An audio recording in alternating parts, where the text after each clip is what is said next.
Hi, everyone. It's great to be here. So my name is Roxanne. I'm the director of Station F in Paris.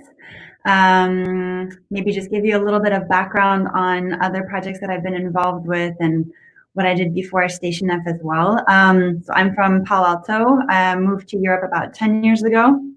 I wrote for TechCrunch. I used to be the editor of TechCrunch France. Founded an organization to support women in tech called Start Her, and we actually announced a fusion with another local organization earlier this week called Sista. Co-founded Tech.eu with Robin, who has been leading the ship there since 2013, and also launched a conference on failure back in the day. Called FailCon, and it's now in a whole bunch of different countries around the world. But I think back when we launched it in France, we were the first country after the US to have the conference. So I've been in a lot of different startup projects and initiatives. More recently was at Microsoft before I joined Station F, and have been working on some different government projects as well, and also was part of the first batch of the Atomical Angels program. So that gives you everything, everything about me. That's my whole background. So pretty excited to kick it off with the questions.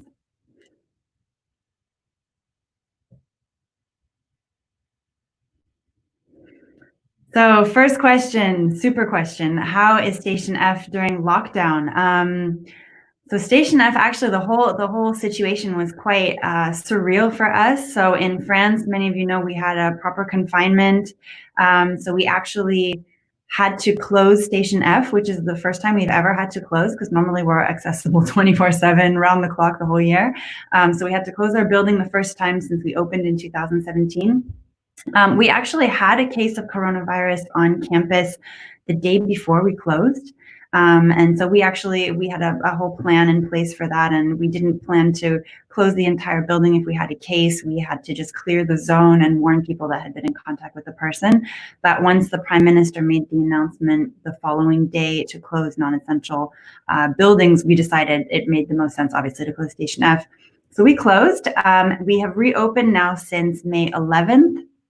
The first few weeks leading up to reopening were actually really difficult to navigate, because we didn't know, are we going to be 2 people here? Are we going to be 2,000 people here? We didn't really have visibility. And we also had to obviously put into place a whole bunch of sanitary measures, distance, masks, things like that. But the government actually was doing their best, but pretty slow to communicate on what those measures would be. So we just had to kind of make a plan based on common sense, and we put something together that actually ended up being more or less what the government announced. We opened on the 11th, not to the public, but only to residents. And over the past few weeks, we have seen, obviously, the number of residents kind of pick up. And France, for people who don't know, has a deconfinement process that's in phases. So we are now in phase 2 as of earlier this week, which means a lot of people are going back to the office, restaurants, bars are opening. So deconfinement is obviously picking up quite a bit. And so we're actually seeing a lot more people coming back to campus this week. So has been a bit surreal, but the one thing I've really been kind of amazed to see during this time, even when we were closed, was our community really came together. And so I was really amazed to see just people, normally they help each other quite a bit, but this was really something beyond that. People offering, do you need my help with this? Do you want a free tool? Do you want me to recommend you something for that? Can I help you move your stuff? So that was really something that I thought is really unique to a crisis time, and that we should really encourage not just the Station F community, but actually the entire ecosystem to behave like they're in crisis mode around the clock. And so second part of the question is, what changes have I seen at the end of lockdown? People are talking a lot about big shifts in how we work, and some new trends and, different technologies being picked up and used. I actually think confinement, it felt very long, but I don't think it is so long that actually things are going to radically change. And I also think some ecosystems may see more radical change than others. I think Silicon Valley is having a bit of an existential crisis at the moment with regards to work from home and how that may impact people living there. In France, I actually think we have had a lot of companies say they're going to keep more of a hybrid model, going full remote. A lot of people have talked about it, not implemented it. They still don't really know what it means. So I think potentially there's a lot more just questioning and talk at the moment, but we haven't actually seen really that many solid changes being made so far. Second question, am I Romanian? Everyone thinks I'm Romanian. I know my name sounds super Romanian. My family's from Iran, so I think that could hopefully explain my name. I know that my last name makes a lot of Romanians giggle. I found out a few years ago doing a Google image search that my last name brings up a whole bunch of cabbages. So, I'm not Romanian. I wish I could even speak Romanian. It's a beautiful language. How do we keep our residents happy? So this question, it's a good question, but I'm not sure if it's specifically with regards to the crisis. How do you keep residents happy in time of crisis or just around the clock? I think most people who come to Station F are coming to Station F not just for a workspace. It's not. I think a lot of people often refer to Station F as a co-working or an incubator, but I actually think well, at least we like to see ourselves as much more than that. People who come here, I think because it's so visible and because it has been such a place that attracts so many different kinds of people from around the world, people come here primarily for visibility and to meet other people that they're trying to get in touch with, whether that be entrepreneurs. So we have obviously a really low selection rate. We're taking between 6 to 9% of people who apply to come here. So you're very likely to meet some really incredible entrepreneurs. We have a lot of serial entrepreneurs on campus, as well as first-time entrepreneurs, and a lot of people from different backgrounds and countries. And then we have a ton of visitors that, I really wasn't expecting this when we launched Station F. I knew that like entrepreneurs would come, I knew investors would come, but I wasn't expecting like presidents and prime ministers. And, we've had like fashion models and superstars and stuff like that coming to Station F. I was not expecting that. So today we often joke that if there's someone you want to meet in your home country, you probably have a better chance of meeting them at Station F. And it's actually been true in some cases. So I think that's probably the primary reasons that people come to Station F today. It's not just for a workspace. What impact on team culture do you expect to have? You expect to have all the office and communications due to COVID. So essentially, how am I expecting the COVID crisis to impact office and communication? Well, obviously, I think there's going to be a lot more remote work. I think we're seeing really more hybrid. So people that are still keeping their office space, but allowing people more flexibility to work from different places. And I think that's even something that I'm implementing with my team at the moment. We have a lot of people that aren't coming into the office regularly, and we're noticing that with a lot of different people on campus. And obviously, that's a huge, huge, huge impact on communication because it's going to mean a lot more digital communication. I think digital communication is excellent for things when you want to be efficient, but it's really difficult when you want to communicate kind of emotional messages or you want to inspire emotion in people. It's really hard to do that with a screen or with a text. So I think maybe key moments with regards to communication, you will probably have to innovate what that looks like or still bring people to a physical space. And then I think just what I've noticed within the team is actually I've had to onboard people to the team during this period. We had people that we'd hired that joined the team during the confinement, and they tell us that obviously the team is super friendly and welcoming and they go out of their way, but you don't have any serendipity. You don't overhear any office conversations. You have just like, the way that your schedule works with people that you interact with is you have fixed times that you can speak to them, fixed topics that you're supposed to talk about. And it's a very different form of relationship building. So I think that should also be something that really should be taken into account with companies that are going to have remote long-term and are going to be onboarding people and in a remote fashion. What are the trends you see in the Western startups now with the crisis? So actually, we're going to be publishing a study tomorrow. So Station F has done a study with 120 international VC funds. There's 5 primary geographies that we cover, all kind of in the West.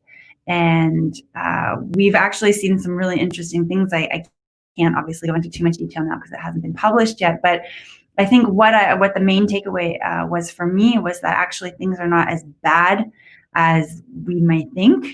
So a lot of people are talking about a second wave of the crisis that might happen later.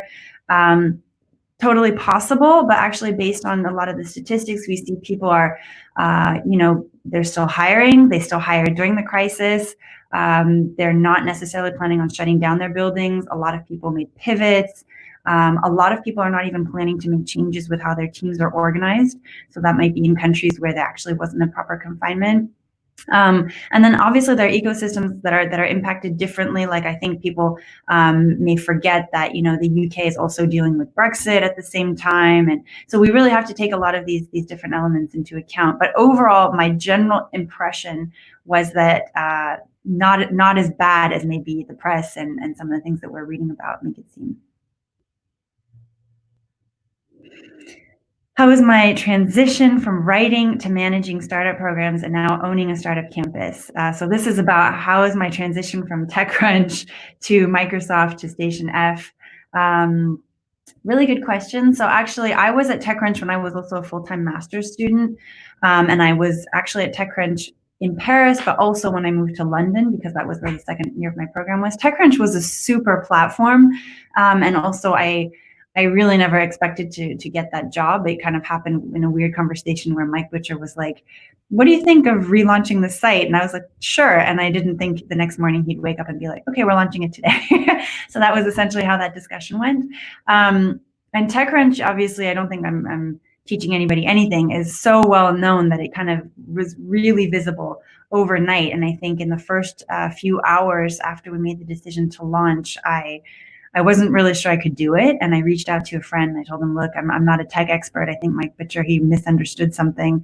And my friend, Cedric Georgie, he actually told me, it's fine, I'll help you, don't worry, we'll do this. And so I got a lot of really great support from people that helped me do it.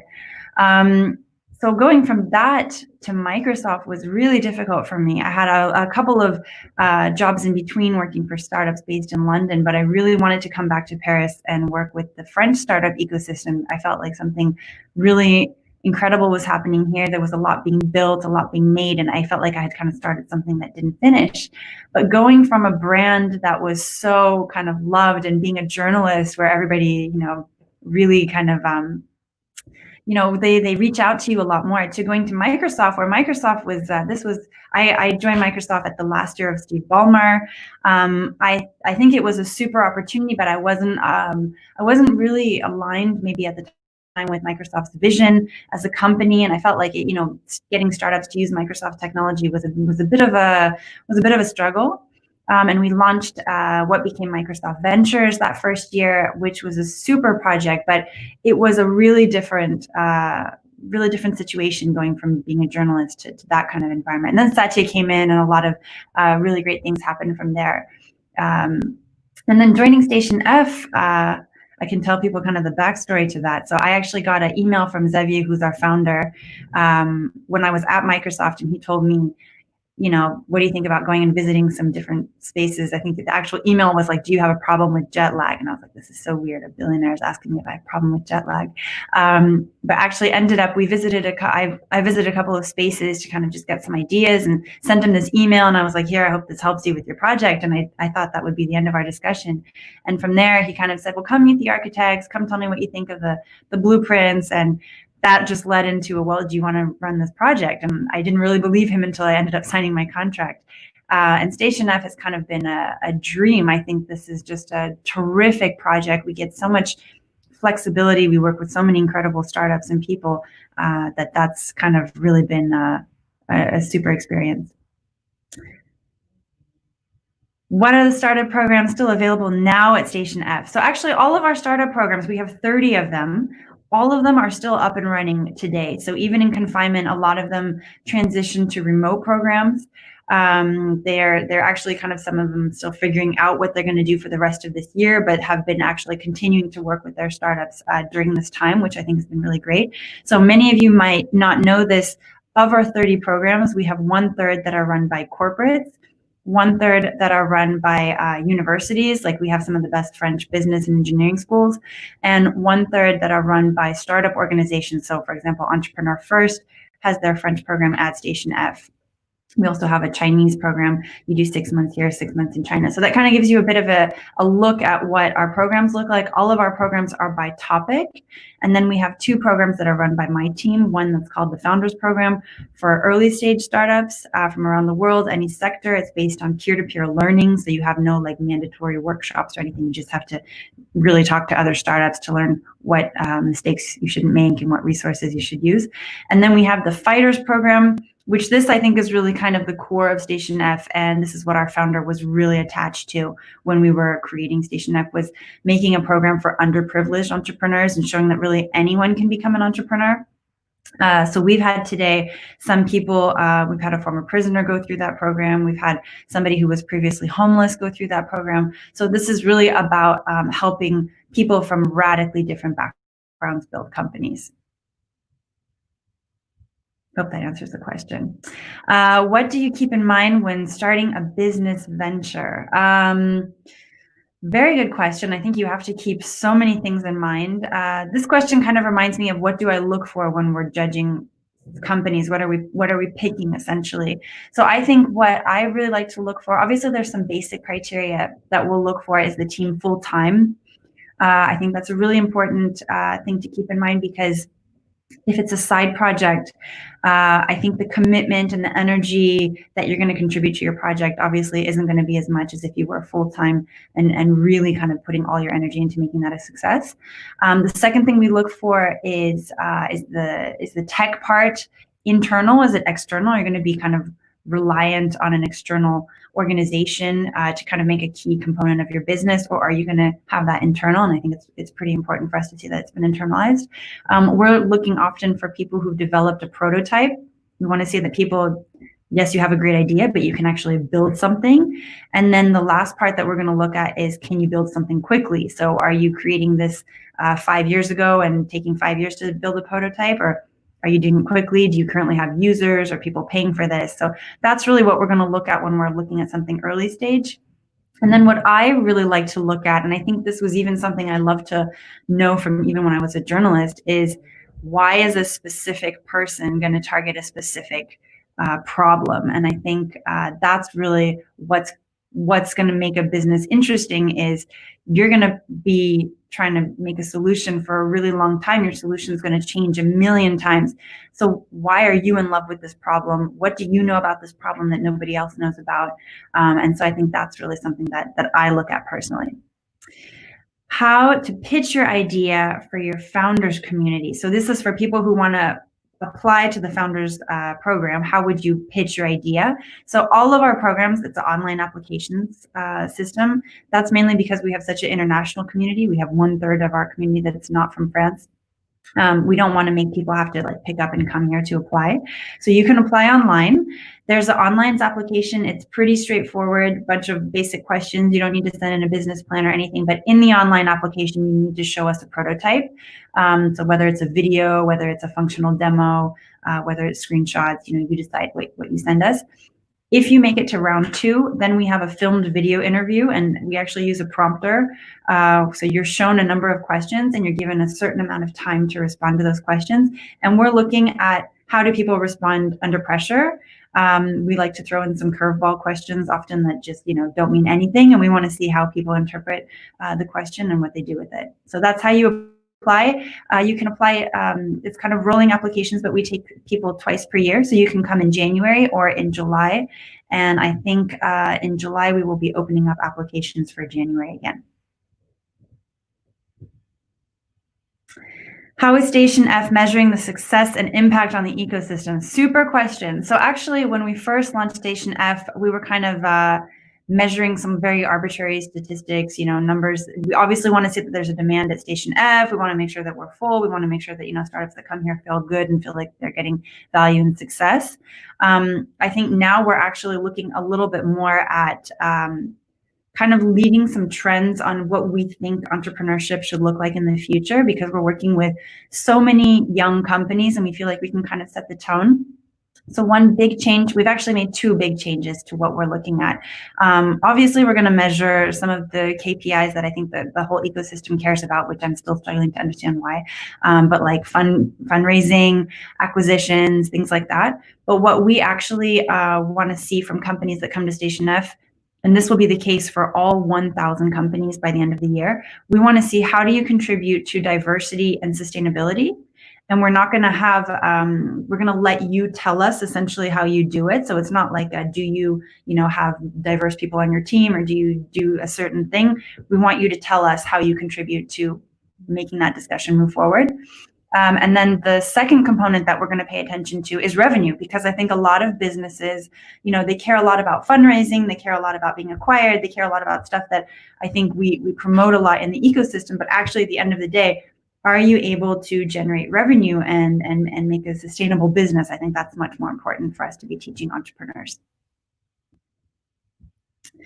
How do you see the future of European startups, and do you see some trends? That's a super question. With regards to Europe, I think the one thing that I have noticed is that we still function really on kind of a country basis. So I think there have been some initiatives to kind of, really bring Europe together. I was part of the EIC. That's kind of on the commission level. So I think there is some stuff that's happening. And I think that European Commission has done a lot to kind of make sure that funding, for example, is much more available and startup friendly. I think up until now it has been called like a SME instrument and part of a Horizon 2020 project, and nobody has any clue what any of that means. So they're looking at kind of making that much more accessible, which I think is great. But then with just regards to the different ecosystems, I really think we have to see many more pan-European projects kind of from within the ecosystem. And I think there was one group that I really wanted to follow and see develop, but I haven't actually heard too much, was the Startup Alliance. And that was founded by Niklas Zenstrom a time ago. And I think it was really about bringing support for scale-ups, and they had picked scale-ups from a number of different ecosystems. So I think we really need a lot more organizations like that really bring together people from the ecosystem around a project. And we shouldn't be caring about different geographies, but just, are we covering the entire geography? I hope that makes sense in how I responded to it. But no, I think as a whole, Europe is actually really picking up and starting to play in the global game. Good question. When are we going global?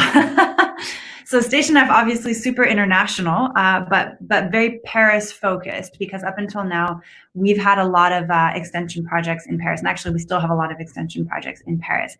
We have a huge international demand. We've gotten contacted by so many countries and governments that want to do similar things. We've had a couple of countries announce using a similar brand, and that's created confusion. So Station T in Tunisia, Station C in Colombia, I started to get people who wanted to apply to those projects, and that's not actually part of Station F. We're going to be looking at how we can open up globally, probably later on this year. We're looking at exactly what that means and how it would work. So anybody who's interested in learning more, or who has a similar project and they want to understand what we can do together, feel free to get in touch. We're currently studying the different possibilities. What advice for handling investors in every sense? Oh my God, so many aspects. There's a power imbalance. They have or know something you don't have. That's a very good, tricky question. So we've been talking a lot to investors during this time, actually, and we have just put out a podcast on Station F. It's a 1-hour VC special to kind of really get into kind of some of the things we've been hearing from VCs around this time. So I think I've noticed quite a few things.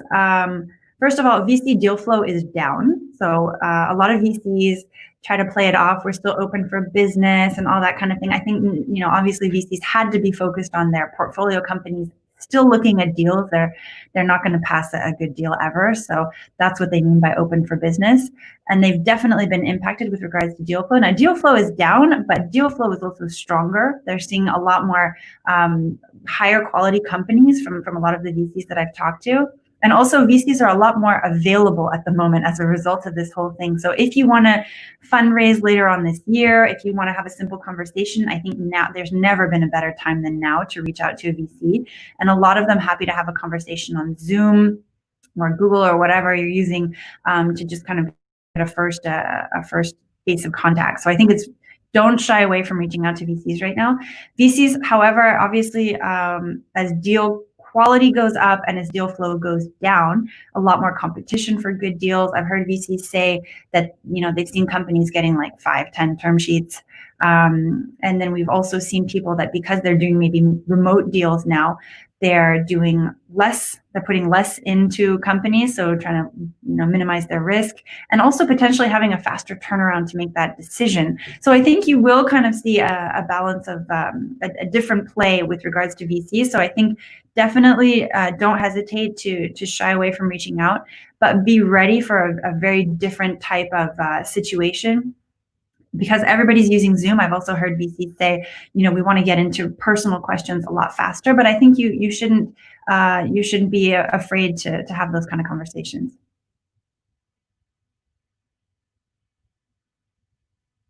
The last question. I'm excited. What's it going to be? Any advice for women in tech? Question disappeared. So I'm gonna advice for women in tech that don't code. How do you find your place in the tech startup world as a communication professional example? So I think that's a really, really, really good question. You don't need to code to have your place in the ecosystem. So that's for everybody, not just for women. And then some advice specifically for women. So I think the advice that I give everybody, regardless of if they're a man or woman, is to launch something. And I say something because I don't think everybody is cut out for launching a startup. And actually, I've never launched a startup. I've launched a ton of projects, never launched a startup. So a media, a nonprofit organization, conferences. So I think that's a really great way to build your network, to build your visibility, to get in touch with really great people, to provide a service to people. So actually, as a blogger, as a conference organizer, I really saw myself as providing a platform for people who had really incredible things that they were working on and things they wanted to share. So I think that's something I encourage people to do. So start a project, and actually you can also start it at school. So I started my silly blog TechBaguette before TechCrunch when I was a master's student. And it was a really great way for me to get started. Second thing I would say is don't hesitate to really leverage an international network. And I think it's becoming increasingly important. So I had the opportunity to obviously move and leave the US and come here. And I saw it as a huge opportunity, whereas people thought I was crazy and I should stay in Silicon Valley. So don't shy away from, even when you travel, attend a conference, reach out to someone you want to meet, make a connection. And then obviously, I think that people should potentially consider learning a minimum of code. And I'm not telling everyone to become a developer, but there's a ton of really great free intro classes online. I think, especially with COVID, a lot of this stuff has become even more available. Don't hesitate to learn just the basics, because I think that will make you feel more confident, and you won't be afraid of, in those discussions, in those situations, being like, actually, I understand what people are talking about. So that's my advice. And I actually give it to men and women because I don't think women are necessarily at a huge disadvantage in the tech space. I actually think we're fewer. People remember us, and there's never been a better time to be a woman in tech. I think that was the last question. Here's what's another comment. In the new world, so post-COVID, having a housing capacity added to the business model would be a nice to have or a must have. So co-working space, startup programs. Would you recommend us to have a housing offer to adapt to the new world? So actually, Station F has a housing offer. We opened it last year. Obviously, it did not close during confinement. It was open because people live there. It's a co-living space, which means people live together and people coming from different countries. We saw a very interesting dynamic with regards to COVID. I would say actually, with regards to housing, I would still consider it a nice to have. I mean, I've always considered it a huge benefit for Station F because entrepreneurs in France especially have a very difficult time finding housing. In France, you need to have, when you get an apartment, when you rent a space, you have to show that you're making 3 times the rent as your salary. You need to normally have a full-time work contract. You need to have a France-based guarantor. These are not things that a lot of entrepreneurs have, and especially not a lot of foreign entrepreneurs. So for the Station F audience, it made a lot of sense for us to open up a housing component. Now, for other places around the world, I don't know if it makes as much sense. It really depends on the housing situation locally. But I think as a result of COVID, I do think a lot of people are still going to maintain a minimum office space. So I actually think co-working spaces may see a huge bump in big companies being more interested in co-working than they were before. All right, I think that was my last question. It was really fun to be here. Thank you guys for having me.